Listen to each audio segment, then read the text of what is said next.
તમને ખ્યાલ હશે, આ નહીં ને ગઈ નવરાત્રિના સમયમાં મોદીજી ક્યાં હતા? અમેરિકામાં હતા. અને સાંજનું ડિનર હતું. કોની બાજુમાં હતું? ઓબામાની બાજુમાં બેસીને નરેન્દ્ર મોદી, જે અમેરિકાએ જેને આવવા માટે વિઝા નતા આપ્યા 5 વર્ષ સુધી, એ જ અમેરિકાનો રાષ્ટ્ર પ્રમુખ રેડ કાર્પેટ પાથરીને મોદીને ઇન્વાઇટ કરે. અને એ મોદીજી ઓબામાની બાજુમાં ખાલી 20 જણાને ઇન્વિટેશન હોય અને એમાં મોદીજી ઓબામાની બાજુમાં બેઠા હોય. નવરાત્રિના દિવસો ચાલતા હતા. એની અંદર ઓબામાએ જ્યારે ડિનર આપ્યું છે ત્યારે મોદીજીએ કીધું, માફ કરજો, અત્યારે નવરાત્રિના દિવસો ચાલે છે, નવરાત્રિમાં હું ઉપવાસ કરું છું. અને એ દિવસે મોદીએ ખાલી શું પીધું છે ખબર છે? ગરમ ઉકાળેલું પાણી પીધું છે. લીંબુનું પાણી પણ નથી પીધું.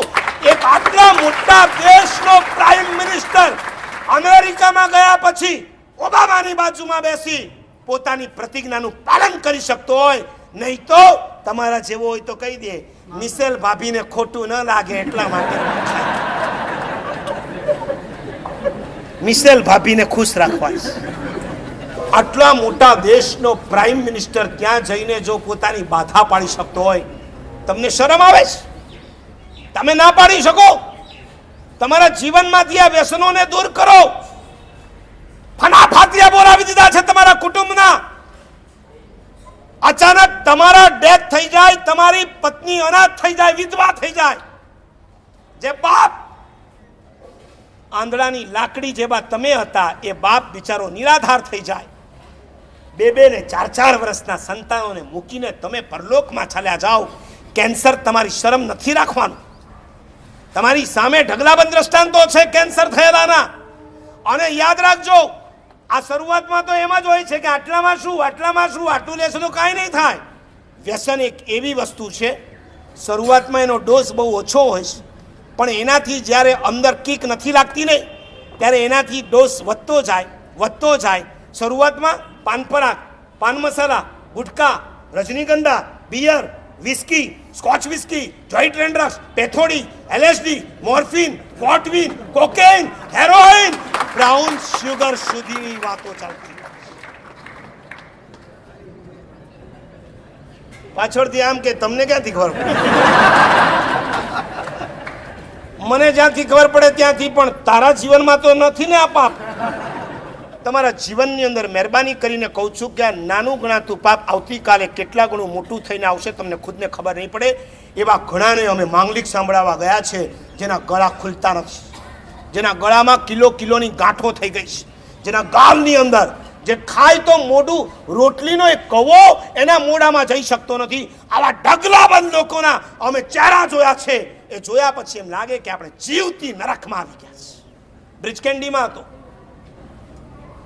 અને એક બેન આવ્યા 28 વર્ષની ઉંમરના. મારા સાહેબ પધારો હોસ્પિટલ. કારણ એમને કેન્સર થયું છે. કોઈ લેવા આવનાર નથી, માટે હું તમારી સાથે આવું છું. બેન આગળ ચાલે, હું પાછળ. 18માં મારે મેં બેનને કીધું કે તમે ઉપર પહોંચો, હું આવું છું.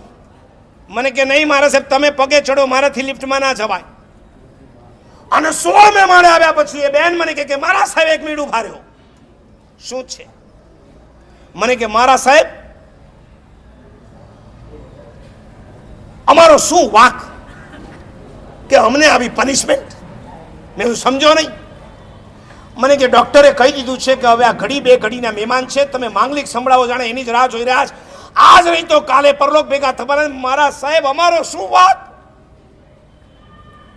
ઘરમાં 60 વર્ષના બુઢા મા બાપ છે, એ કમાનાર એકલા હતા, એ ચાલ્યા ગયા પછી હવે મારે કમાવા નીકળવું પડશે. ચોરોના બજારની અંદર 28 વર્ષની નવજવાન ભાઈએ મારે કયો ધંધો કરવાનો? મારા સાસુ અને સસરા નિરાધાર. 28 વર્ષની વયે ભાર યૌવન વયમાં મારે વીડો બનવાનું છે. અને મારા 2 દીકરાને મારે ભણાવી ગણાવીને મોટા કરવાના છે. એવું કાંઈ મૂકીને નથી ગયા કે એના આધાર પર હું મારા દીકરાને આગળ વધારી શકું. મારા સાહેબ ખોટું નહીં લગાડતા. આ બેન જે શબ્દો બોલ્યા છે ને આજે પણ યાદ આવે ને આંખમાં આંસુ આવે છે. મને કે મારું ચાલે તો હું એનું ગળું દબાવીને ખતમ કરી નાખું, ડોક્ટરને કહું એને ઝેરનું ઇન્જેક્શન આપીને મારી નાખું, ગદ્દારી કરીશ. લગ્ન પહેલાથી એમને આ એડિક્શન હતું, ચિકાર ગુટકા ખાતા હતા.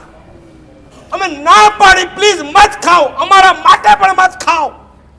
ધર્મ ખાતર ના છોડી શકો તો કાંઈ નહીં, કુટુંબ ખાતર છોડી દો. એ ના માન્યા. આજે 30 વર્ષની ભર યૌવન વયમાં એ પરલોકમાં ચાલ્યા જાય.